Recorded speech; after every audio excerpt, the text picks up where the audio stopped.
Vamos começar então os nossos estudos. Capítulo 16, não se pode servir a Deus e a Mamon. E a instrução é do tópico A Verdadeira Propriedade, tópico 9. 9 e 10, é verdade. Bom, esse capítulo, não se pode servir a Deus e a Mamon, é quando Kardec nos coloca entre a discussão daquilo que seriam os ensinamentos de Jesus relacionados às leis terrenas diante das leis divinas. Por que isso é importante no contexto de Jesus? Porque os judeus transformaram, por intermédio de Moisés, aquilo que deveria ser o progresso do espírito nas leis cotidianas. E eles também aprenderam muito com a escravidão e o exílio das nações para onde eles foram levados. Babilônia, Egito, Assíria, etc. Então, aquilo que era o ensinamento divino passa a se transformar no ensinamento das leis do seu dia a dia, resumidas essencialmente pela lei da vingança, né? Olho por olho, aonde você de fato tentaria buscar na justiça divina um efeito investido na justiça terrena. E quem são as pessoas com os poderes investidos? Aqueles, segundo a cultura judaica, que eram escolhidos por Deus. E assim os homens passam a ser ungidos pela força sagrada do poder da justiça. Uma justiça cega, uma justiça vingativa, mas necessária em um contexto de 6.000 anos de história, pelo menos, né? A gente também tem que entender quanto a pedagogia de Jesus, principalmente na preparação da sua vinda e no cuidado desse povo, através dos profetas e de todos os missionários que dirigiram aquele povo e depois outros que foram influenciados por eles, para a compreensão da energia terra-terra versus a energia do progresso espiritual. E é por isso que Deus se materializa, na visão dele, sempre de uma forma personificada, ou então de uma forma mágica, como uma sarda ardente, né? Então, naquela figura do fogo, ou nas tábuas sagradas, ou dos chamados milagres de Moisés à frente do faraó, né? Ou da sabedoria, por exemplo, de José no Egito, diante dos seus irmãos e salvando, portanto, todos das desgraças, das pragas que estavam assolando aquela região. E assim por diante, né? O próprio Jacó, na ideia dele lutando contra o anjo durante toda a noite, depois de ter vencido inúmeras batalhas, às portas da Terra Prometida, quando ele se percebe lutando contra si mesmo. Então, as ideias tidas como mágicas, como manipulação de um espiritual que se materializa, que se confunde com a Terra, é algo que Jesus precisa transcender, é algo que Jesus precisa desmistificar. Jesus vem quebrar a ilusão da matéria, né? Ele vem trazer o mundo espiritual como realidade. Ele vem mostrar que o mundo real é o mundo espiritual e não o mundo da matéria. Principalmente quando ele, diante de Pilatos, aponta: o meu reino não é deste mundo. E mostra para aquele governador romano que ele era incapaz de alcançar essa compreensão, essa sabedoria. E como hoje também, nós não podemos tentar transformar aquilo que é um conhecimento infinito, quase, né? Aquilo que está em inúmeras outras dimensões, em algo que caiba em uma caixa, em um cubo da ciência atual, que é baseada nas 3 dimensões materiais mais espaço-tempo. Então, é muito difícil que a gente consiga alcançar as leis universais completas. Só no momento em que a gente puder extrapolar, transcender as 4 dimensões conhecidas hoje, é que o conhecimento do universo passará a ser mais lógico segundo o nosso pensamento. Jesus já sabia disso. Então, essa passagem da compreensão do que é Deus na figura de Jesus, como o Pai Criador, como a força que permeia todo o universo, unindo toda a sua criação ao redor de si mesmo, em si mesmo, sem que nada haja fora dele. Quer dizer, o conceito de dentro e fora é o conceito do uno. Só há aquilo que é em Deus. E esse Deus não é uma pessoa. Jesus chama de Pai para facilitar o nosso afeto, e não o nosso medo, como os judeus tinham por Jeová, não a força da culpa, da vingança, do ódio, né? Olho por olho, dente por dente, para que houvesse essa manifestação da fúria componente permanente daquele grupo de espíritos conjugados entre os judeus, entre aquele povo judeu, que éramos nós em outras encarnações também, né? Então, Kardec fala sobre diversos aspectos, principalmente a respeito da riqueza, né? Kardec dá os exemplos, como Zaqueu, como o do jovem rico, fala sobre os talentos, e assim por diante. A gente já teve a oportunidade de falar a respeito de alguns desses tópicos, e hoje ele nos provoca a respeito da verdadeira propriedade. Então, se Jesus vem trazer a expressão da essência do que é a vida verdadeira, a vida real no mundo espiritual, em contraposição à vida da ilusão no mundo da encarnação, isto é, no mundo terra-terra, para mostrar que nós não somos aquilo que pensamos de nós mesmos. Nós estamos em uma condição temporária na matéria, né? Então, se Jesus traçasse o tempo universal, aquilo que hoje nós manifestamos pelo nome que nós exercemos, pela forma física, pela cor da pele, pela sexualidade, pelo conhecimento que nós temos, pelos nossos parentes, pelos nossos amigos, as profissões e assim por diante, isso é apenas uma fagulha mínima do que seria a nossa essência, tanto do para trás, ou seja, das encarnações que nós já tivemos, quanto do futuro, daquelas que ainda advirão. Sem contar que nós somos apenas parte de uma criação muito maior de onde nós viemos, né, como um grupamento de almas, digamos assim, manifestadas pela nossa centelha divina. Então, Jesus nos traz essa provocação.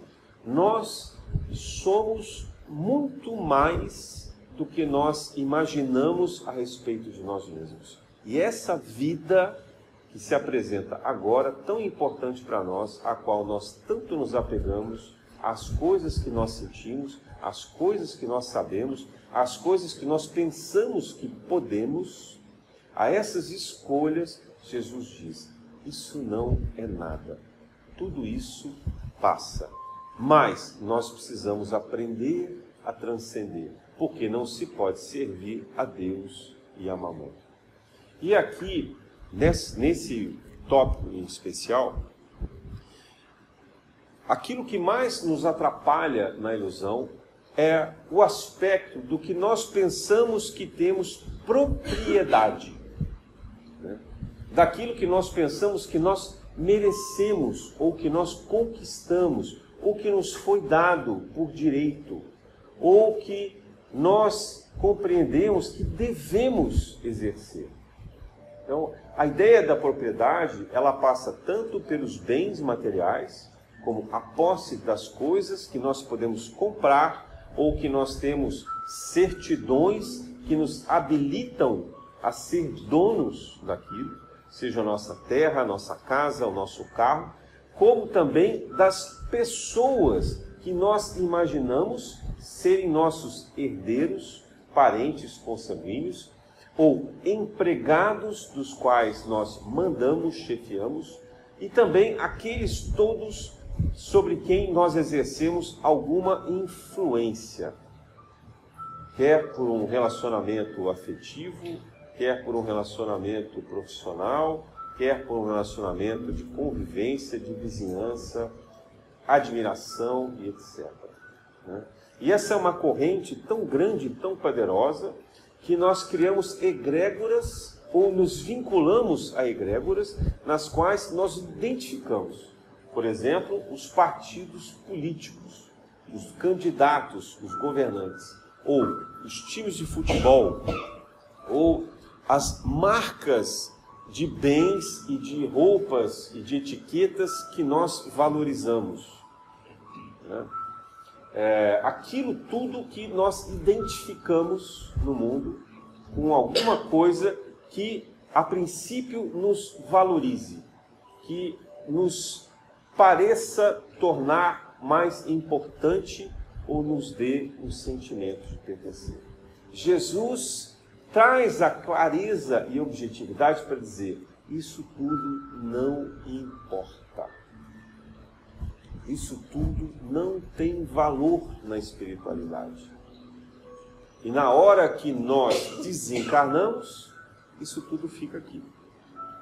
Há inúmeros relatos de espíritos que chegam do outro lado, pensando que aquilo que eles construíram como um valor terreno terá alguma repercussão na encarnação seguinte. E qual é o seu desespero ao perceber que isto não vale nada? O exemplo mais conhecido no meio espírita é André Luiz, que buscando o ministro Clarencio, pede que lhe seja concedido o direito de trabalhar, mas ele procurava o reconhecimento da sua formação como médico na Terra. Clarencio, então, esclarece que o seu curso de medicina, o seu trabalho por diversos anos na área médica, não tinha valor nenhum no trabalho da medicina espiritual e que ele precisaria começar de novo. E aí, no seu choque de realidade, ele percebe que o início desse trabalho da cura na espiritualidade exigia dele que ele aprendesse a fazer a faxina do hospital.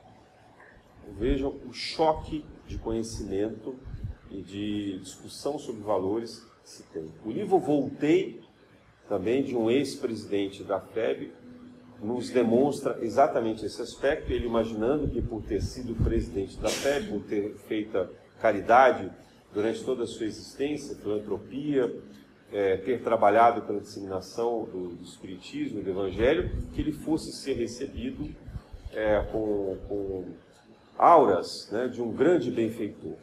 E para sua frustração, ele percebe que inúmeras pessoas aparentemente invisíveis na encarnação terrena tinham muito mais valor espiritual do que ele próprio. E assim vão se sucedendo os fatos e os eventos que demonstram que no fundo, o que nós gastamos de energia na nossa encarnação é na construção e na busca da propriedade. Isso é algo tão forte em termos de história da humanidade que eclodiu na era das revoluções dos séculos XVIII e XIX. A palavra propriedade, o conceito jurídico de propriedade, é o que mais teve força e movimento para tentar juntar, unindo e desfazendo os grupos sociais, as nações, os movimentos, as classes sociais, as guerras ideológicas, as inúmeras batalhas de rebeldia. conceito de propriedade foi, por exemplo, o que movimentou a Revolução Francesa. Foi também o que movimentou a Revolução Russa. Foi também o que movimentou a Revolução Americana e assim por diante. Foi também o que movimentou a Revolução Brasileira, embora não se fale muito isso sobre a independência. Mas eram as preocupações a respeito das propriedades que motivavam o apoio e a exigência daqueles já estabelecidos no Brasil frente à pressão a respeito de Portugal, que ameaçava a revisão desses termos e a cobrança dos impostos. Então, no fundo, nós estamos há cerca de 300 anos concentrados, pelo menos, mais diretamente, à ideia da propriedade. Hoje em dia, ninguém é tido como alguém importante, pelo menos perante o comércio, perante os bancos, para obter um bom trabalho, se não tiver o título de propriedade. Se não for dono de alguma coisa que possa servir de garantia, que possa servir de hipoteca, que possa oferecer um crédito. E se antes era a propriedade, no sentido do imóvel que importava, hoje em dia outros tipos de propriedades são calculados, como, por exemplo, uma aposentadoria, né, onde se faz o consignado. Veja, hoje o conceito de que se você tem uma aposentadoria permanente, você pode dispor da promessa de pagamento do governo para adquirir um empréstimo e com isso consumir mais bens e pagar juros e mais juros e mais juros àqueles que querem cada vez mais se enriquecer. Nós também somos julgados por aquilo que nós aparentamos dentro desse conceito de crédito. A roupa que nós vestimos, o carro que nós temos, o local onde nós moramos, os diplomas que nós possuímos, né? E a forma aparente, hoje muito mais evidente nas redes sociais, daquilo que nós aparentamos ter como importância e como felicidade aparente. Então é um momento de ilusão profundo na nossa história humana perante aquilo que se serve a Mamon e não a Deus. Mas é também um momento crítico do julgamento dessa consciência. Quem somos nós diante da verdadeira realidade espiritual? E o quanto nós estamos preparados ao desapego. Vocês vão dizer assim, mas como nos desapegar se toda a sociedade ela é voltada para isso? Ninguém é incapaz de renunciar à sua profissão, ao seu trabalho, aos seus títulos. Ninguém é capaz mais de viver sem uma rede social, onde se possa reconhecer, manter os contatos com amigos, parentes, etc. Todos nós temos grupos de WhatsApp, de família, né? Alguns participam de grupos de Twitter e outras redes, etc. Porque isso tudo ganhou tanta relevância. E agora nós estamos nos preparando para o metaverso, onde isso ainda será um mergulho mais profundo nesse mundo de ilusões. Apenas o silêncio e o isolamento profundo conosco mesmos é que nos possibilita a percepção da ilusão do mundo que nós vivemos. E isso é um trabalho muito difícil. É um trabalho que requer enorme desprendimento. Porque nós precisamos deslocar de nós mesmos a identidade que produz o nosso nome, que produz a nossa forma física, que produz os nossos apegos. Será que nós somos capazes de romper esses laços aparentes de família? Jesus não nos pede o desprezo por aqueles que não são tão caros. Jesus apenas nos pede que sejamos capazes de perceber que não apenas estes são verdadeiramente caros, que toda a natureza nos deveria ser cara, inclusive pelos animais, pelos vegetais, pelo reino mineral que nos possibilita a respiração, a saciar a sede, a fome e assim por diante. A ideia da vida integrada em uma grande teia, em uma grande unidade, vai muito mais além do conceito de propriedade. Então, pensar que nós temos alguma coisa e que nós nos apropriamos de alguma coisa, ou que nós merecemos alguma coisa, é uma ideia de ilusão. Jesus questiona isso na prática, quando ele provoca os seus apóstolos e os seus discípulos a viver com ele uma experiência do compartilhamento. Isso é tão difícil, porque no início, os apóstolos, que eram, na grande maioria, muito simples, imaginavam então que seria uma vida de uma espécie de liberdade e desprendimento ao extremo, né? Como eles quase conseguiam viver. Dormir ao relento, comer o que pescavam, viajar pelas várias cidades, pregando o Evangelho, e com isso ir coletando donativos, sendo acolhidos nas casas onde podiam passar. Mas Jesus provocava esse conhecimento quando ele aceitava o convívio com aqueles que possuíam bens, com aqueles que detinham a riqueza. E ele não pedia que essas pessoas abrissem mão dessas riquezas. Então, Jesus acolhia, por exemplo, o sacerdote Nicodemos. Ele era amigo íntimo de José de Arimateia, de Lázaro, que também possuía bens, né? E alguns dos seus apóstolos, como Filipe, eram detentores de bens, né? A gente sabe que Mateus era coletor de impostos, embora ele tenha desfeito dos seus bens, mas ele supria as necessidades e os empreendimentos de Jesus. Porque, afinal de contas, percorrer todas aquelas nações no entorno da Judéia não era algo simples.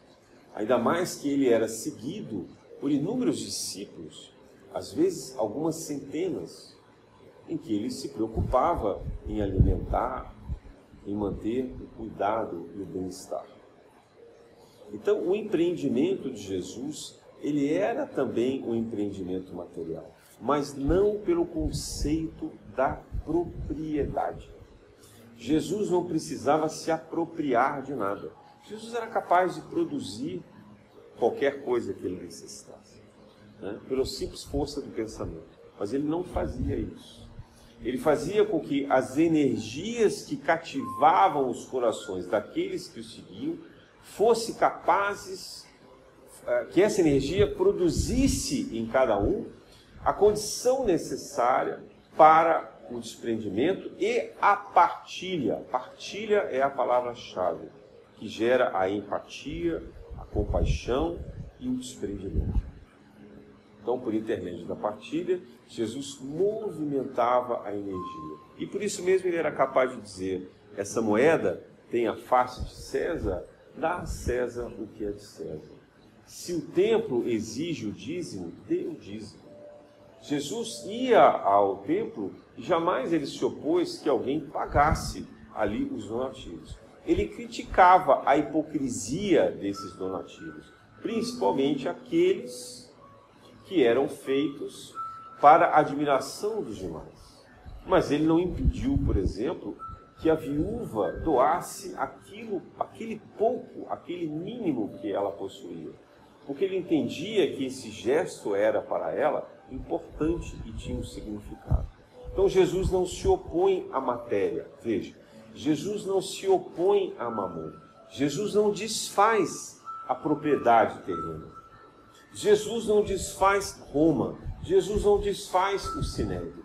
Jesus compreende essa manifestação como um jogo infantil de ignorância. Jesus respeita a manifestação dos traços de Roma. Jesus podia ter destruído César. Ele mesmo disse: se eu quisesse, eu chamaria os meus exércitos e mudaria todo esse poder da terra. Mas ele não estava preocupado com isso. Ele sabia que não adiantava modificar um poder por outro. Jesus aceita a convivência com o mamon. O que ele diz é que nós não podemos ser escravos de mamon. Nós não podemos servir a mamon. Portanto, o problema não está em ter a propriedade. O problema está em o que fazer com a propriedade. O quanto é a propriedade que nos é dona e, portanto, ela nos é proprietária. Se são as coisas que nos dominam, se são as coisas que detêm sobre nós o poder da escolha, se são as coisas que nos controlam, então há um problema em relação às coisas. Mas se somos nós que temos consciência das coisas e que sabemos fazer o bom uso dessas coisas, e fazemos isso com empatia, com partilha, para alcançar a compaixão, então não há nenhum problema com a propriedade das coisas. Os recursos são necessários. Chico Xavier, quando escrevia seus livros, se preocupou junto com Emmanuel a quem deveria caber os direitos autorais. Ora, se não houvesse uma preocupação com a riqueza, por que fazer uma destinação dos direitos autorais? Se ele tivesse escolhido fazer os direitos autorais para si mesmo, ele seria, naquela época, o homem mais rico da Terra. Já houve um cálculo sobre isso. A quantidade de livros que ele vendeu possibilitaria que ele se tornasse o homem mais rico encarnado na Terra.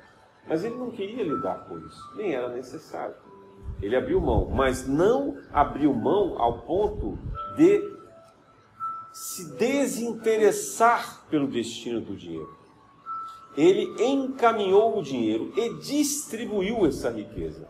Uma parte inicial foi para a FEB, depois ele foi endereçando para outros centros, de modo que houvesse inúmeras obras de caridade.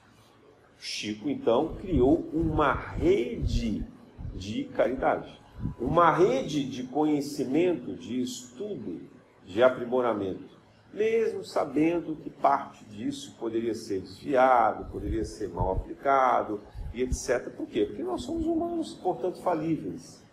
Mas ele se preocupou com a destinação da propriedade e com a geração da riqueza. O que o Kardec nos mostra é que não há nenhum problema em produzir riqueza, muito pelo contrário. Quando a riqueza é produzida e ela transforma a sociedade, quando ela produz o conhecimento ou quando ela supre as principais necessidades, quando ela possibilita o engrandecimento do ser humano, ela cria o estudo, ela alimenta, ela cura, essa propriedade é muito bem-vinda.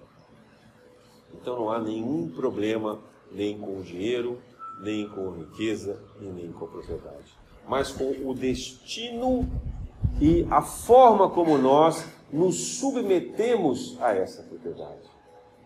E aqui Kardec nos convida à reflexão simples e direta.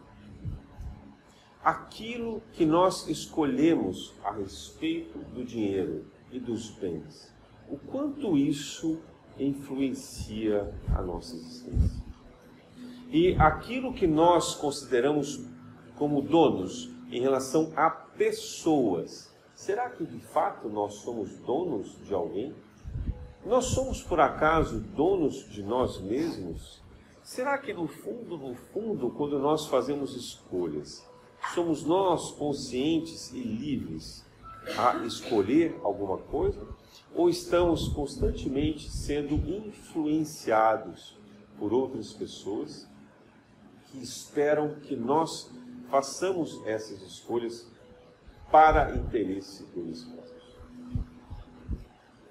Estudos recentes apontam que nós já somos muito influenciados, sem perceber, pelas redes sociais. Sem perceber.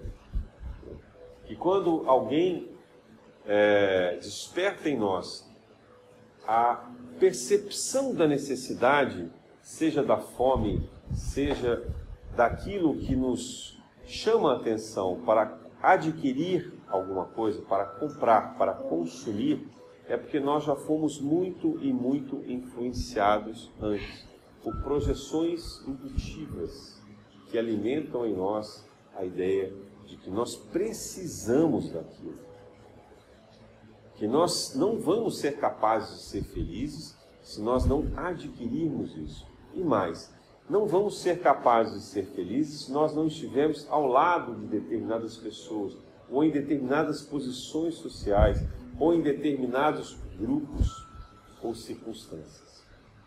É sobre isso que Kardec nos pede e nos convida a refletir. Jesus nos chama a isso antes no seu próprio Evangelho. Quem somos nós diante do mundo?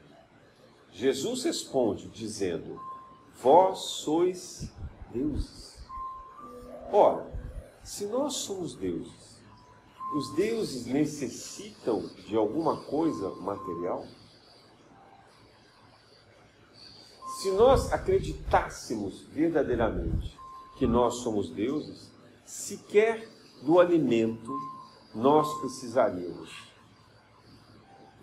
Mas a nossa fé não produz em nós ainda essa força, essa grandeza. Então nós vamos buscando nos servir das coisas que nos satisfazem. Mas precisamos ter em nós a certeza de que isso é um processo de transformação. E quanto maior o desprendimento, mais as coisas que nós necessitamos vão surgindo e sendo trazidas para nós.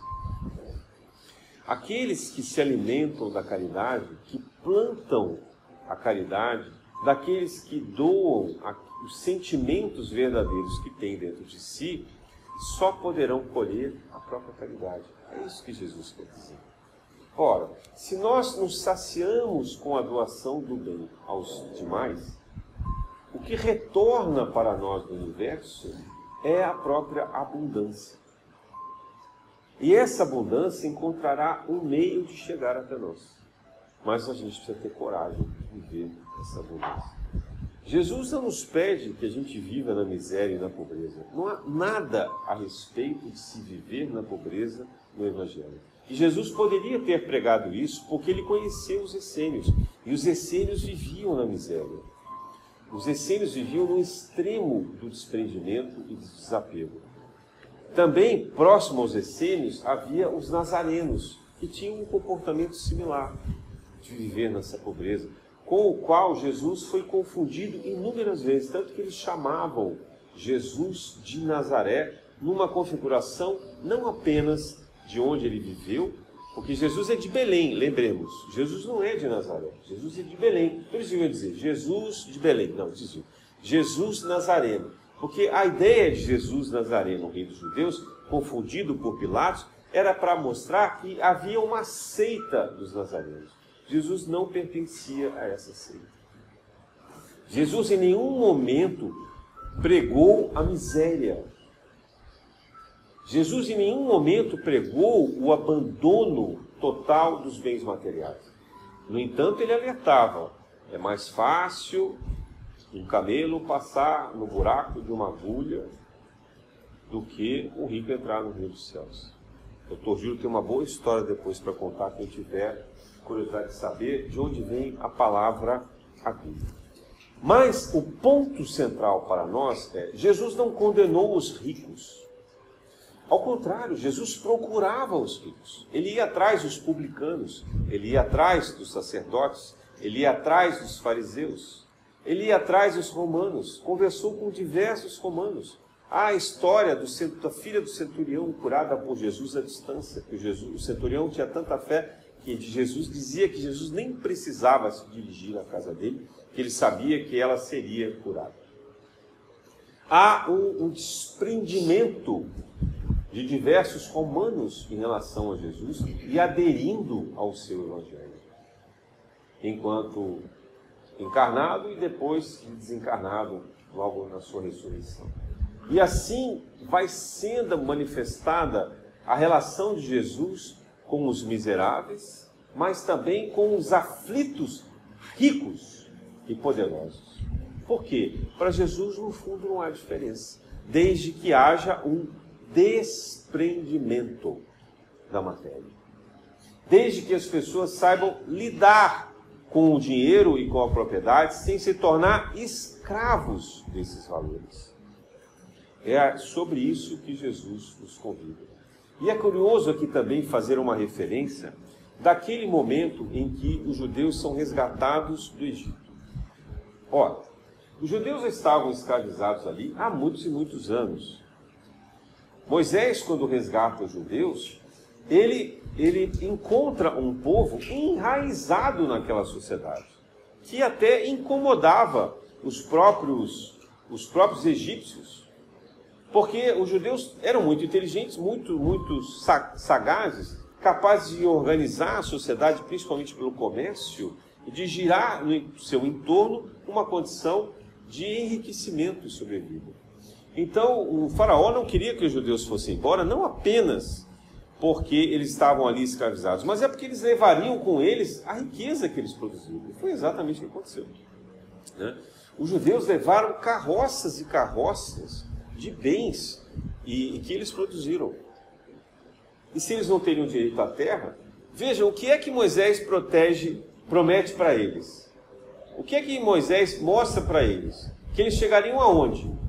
A terra prometida. Por quê? Porque o único bem que eles não podiam levar era a terra.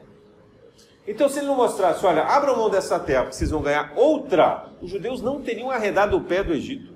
Ah, mas eles eram escravos, mas eram comerciantes, eles já tinham se estabelecido ali. Para que os judeus tivessem coragem e desprendimento de sair dali, era necessário fazer uma promessa de um outro bem de propriedade. Essa era a cultura que alimentava aqueles corações ignorantes, aprisionados às condições de terra a terra. E quando chega no meio do deserto e começa a demorar, os judeus carregando aqueles bens, eles começam a perceber que eles não podiam comer o bem que eles carregavam. Não adiantava nada carregar ouro se você não pode se alimentar de ouro.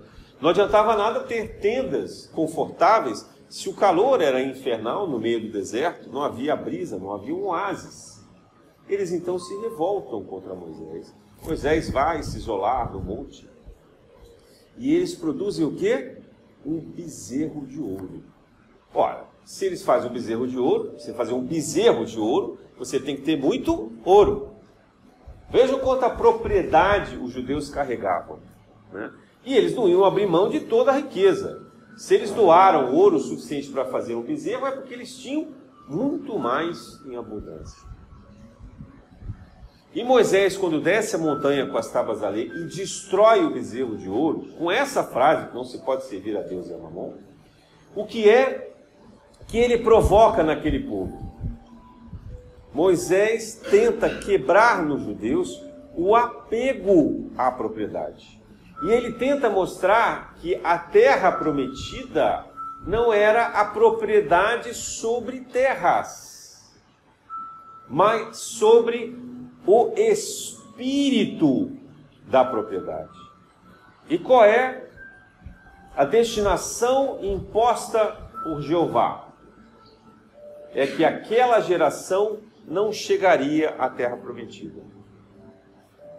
Tanto a terra física, e eles não chegam à terra prometida, né, que era a Palestina, quanto a terra espiritual.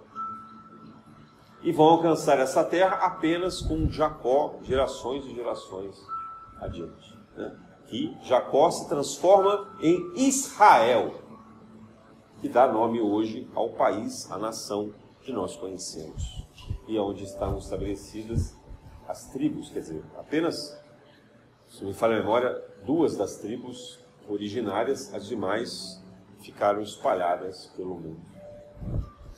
Então vejam como é importante pensar na questão da propriedade. E até hoje, isso aconteceu há mais de 4.000 anos. Até hoje, nós temos o mesmo tempo. Se Moisés viesse aqui hoje e dissesse assim, olha, vim aqui libertar vocês, me sigam. Qual a primeira coisa que a gente ia fazer? Pegar todos os bens que a gente tem. E aí a gente ia perguntar para ele, mas e a minha casa? E o meu apartamento? Aí ele ia dizer assim, não, vocês vão ter a terra prometida. A gente vai dizer assim, então tá bom, quando a gente chegar em algum lugar, a gente vai ter um apartamento igual ou melhor. E se é prometida por Deus, deve ser muito melhor do que essa que eu tenho hoje. Será que a gente não pensaria exatamente igual a isso? Houve, em termos de humanidade, alguma evolução em relação ao desprendimento material? Não houve. Na essência, não houve. Individualmente, sim, mas no coletivo, não. E essa propriedade ganhou, então, muito mais força, porque hoje a gente tem títulos, né? A gente tem registro em cartório, a gente transfere por herança, a gente briga contra os governantes e contra o Estado, a gente paga até imposto para usufruir dessa propriedade. E a gente imagina que a gente, de fato, é dono. Então a gente cerca, põe grades, né? E a gente se imagina ali dentro como se fosse reis e rainhas daquele cantinho que é nosso, né? E às vezes tem várias e várias propriedades, né? Se sentindo muito poderoso por conta disso. E quando a gente morre, não leva nada. Não leva absolutamente nada. Então, esse é o momento da separação do joio do trigo, primeiro da compreensão do que é o que pertence a Mamon e do que é o que pertence ao Espírito. Que propriedade é essa que nós levamos na vida real, que é a vida espiritual? Que propriedade? A propriedade dos bens que a gente pratica. Porque se nós praticamos os bens, nós colheremos os bens praticados. E o conhecimento. Porque o conhecimento adquirido pelo Espírito na experiência terrena, esse conhecimento ele leva à espiritualidade. É sobre isso que Clarencio provoca André Luiz. Quando ele diz, você quer ser médico na espiritualidade? Então ele pergunta o quê? Mas você adquiriu o conhecimento da medicina espiritual? E André Luiz se dá conta. Porque o conhecimento da medicina espiritual, da cura, é o conhecimento da caridade espiritual. É o conhecimento do tratamento das dores da alma, e não das dores físicas manifestadas pelas doenças espirituais que nós trazemos em nosso vida. Das doenças psíquicas que nós produzimos pelos nossos maus pensamentos.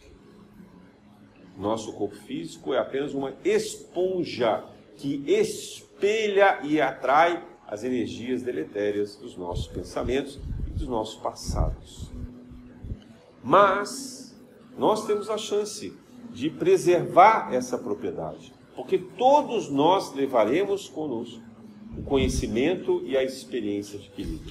E principalmente os efeitos das relações positivas que nós produzimos na nossa existência.